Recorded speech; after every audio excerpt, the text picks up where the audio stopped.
Paano ba mag-add ng product sa shop mo kung affiliate ka? Kapag na-add mo na yung product sa shop mo, pwede ka na mag-promote, gawa ka lang ng product videos.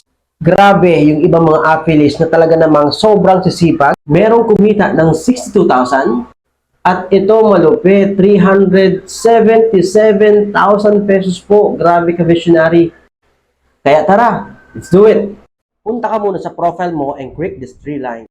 Punta ka sa Creator Tools, TikTok Shop for Creator, Product Marketplace. Pag nandito ka na, pwede mong i-search yung product na gusto mong idagdag sa shop mo.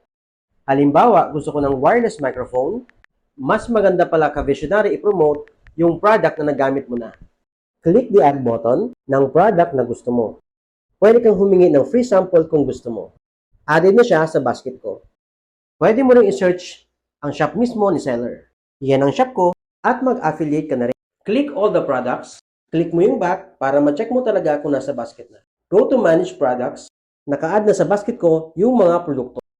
Yun lang ka visionary, kaya no, comment below kung may mga gusto ko pa matunan para magawan ko ng content. Please heart, comment, and follow Mr. Visionary.